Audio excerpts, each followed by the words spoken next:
Tuhan, selamat pagi, bergabung kembali di YouTube channel saya Mario Marcelo. Saya percaya pagi ini, hari ini adalah hari yang baru yang Tuhan jadikan buat kita. Ada berkat baru yang tidak pernah kita pikir, tidak pernah timbul dalam hati kita. Tuhan punya, Tuhan sediakan, dan Tuhan akan kasih buat kita. Sebelum kita masuk hari ini lebih lagi, saya ajak kita renungkan firman Tuhan. Kita doa. Terima kasih buat pagi ini, kasih setiamu, rahmatmu, anugerahmu, kebaikanmu yang engkau siapkan buat kami. Sebelum kami menikmati, bertemu dengan kebaikan demi kebaikan Tuhan di hari ini, Tuhan bicara, Tuhan sampaikan firman-Mu lewat hamba-Mu, kebenaran-Mu lewat hamba-Mu. Dalam nama Yesus, haleluya, amin. Puji Tuhan, pagi ini masih kita membahas tentang kamu bukanlah korban.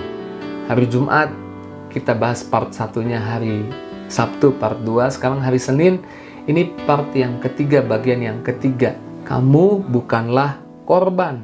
Saya ulang, kamu bukanlah korban. Kita berhenti berpikir bahwa kita korban dari perkataan orang, korban dari tindakan buruk orang, korban dari hukuman Tuhan, kayak Tuhan marah sama kita, lalu Tuhan lagi hukum kita, kayak kita korban dari amarahnya Tuhan.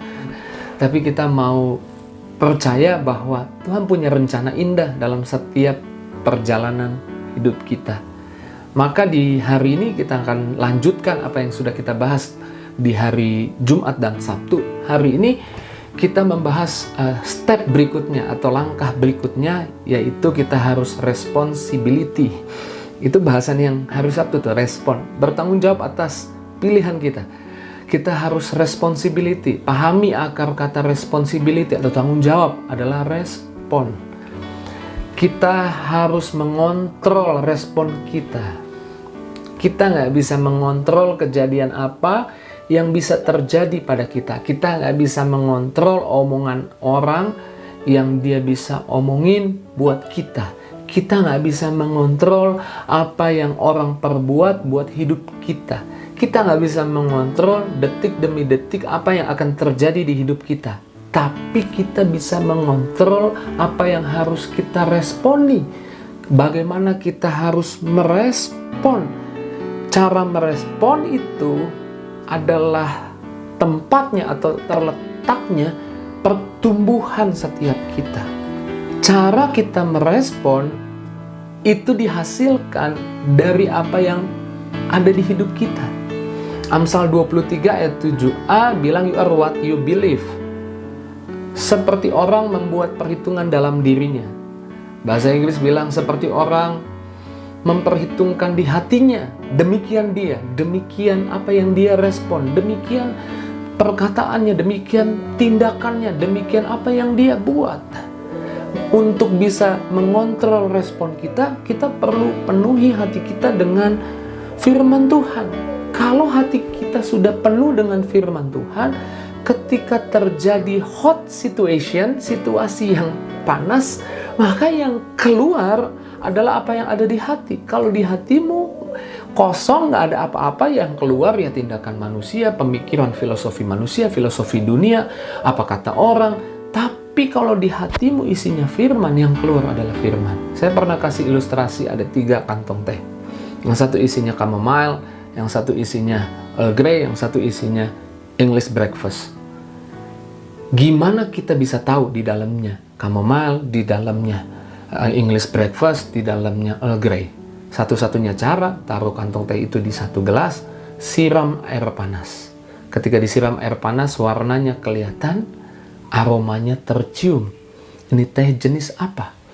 Ketika ada hot situation di hidupmu, bagaimana engkau merespon, itu terlihat apa yang ada di dalammu. Penuhi hatimu dengan firman, supaya engkau berhenti berpikir bahwa engkau korban dari keadaan, korban dari omongan orang, korban dari perkataan negatif orang lain. Ingat Lukas 10 ayat 19 bilang begini, sesungguhnya aku telah memberikan kuasa kepada kamu untuk menginjak ular dan kalajengking, dan kuasa untuk menahan kekuatan musuh, sehingga tidak ada yang akan membahayakan kamu. Tuhan sudah kasih kuasa itu sama kita. Jangan kita kasih kuasa itu sama orang lain. Gimana caranya kasih kuasa itu sama orang lain, Pak? Kalau ada orang ngomong negatif, kemudian saudara komentar begini, saya sakit hati. Kenapa kamu sakit hati? Gara-gara dia ngomong negatif. Sama dengan saudara lagi kasih kuasa sama omongan negatifnya kepada dirimu untuk buat kamu sakit hati. Saya jadi malas kerja. Kenapa kamu malas kerja? Habisnya teman sekantor saya fitnah saya sama bos marah-marah sama saya. Kamu jadi malas kerja gara-gara temenmu fitnah kamu. Sama dengan kamu lagi kasih kuasa sama temen kamu yang fitnah kamu untuk buat kamu malas kerja. Berhenti kasih kuasa sama orang lain, kamu dikasih kuasa sama Tuhan. Berhenti kasih kuasa sama omongan negatif, perlakuan negatif orang terhadap dirimu. Itu yang buat kamu juga berhenti untuk merasa kamu korban dari keadaan, kamu korban dari omongan orang, kamu korban dari fitnahan orang. Lalu yang terakhir adalah bertanggung jawab dengan talenta yang Tuhan kasih. Di dalam Matius 25 ayat 24 sampai 27, Yesus kasih perumpamaan tentang Tuhan kasih talenta. Tapi yang dikasih 1 talenta, talentanya dikubur, nggak dikembangkan. Lalu kemudian Tuhan tanya di mana talentanya. Lalu dia jawab begini nih. Ayat 24, kini datanglah juga hamba yang menerima 1 talenta itu dan berkata, Tuhan, aku tahu Tuhan adalah manusia yang kejam, yang menuai di tempat di mana Tuhan tidak menabur dan memungut dari tempat di mana Tuhan tidak menanam. Ayat 25, karena itu aku takut dan pergi menyembunyikan talenta itu dalam tanah. Ini terimalah kepunyaan Tuhan. Maka jawab tuannya, hai kamu hamba yang jahat, malas, jadi kamu sudah tahu bahwa aku menuai di tempat di mana aku tidak menabur dan memungut di tempat aku tidak menanam. Ayat 27, karena itu sudahlah seharusnya uangku itu kuberikan kepada orang yang menjalankan uang supaya sekembalinya menerima serta bunganya. Sebab itu ambillah talenta itu daripadanya, berikan kepada orang yang punya 10 talenta.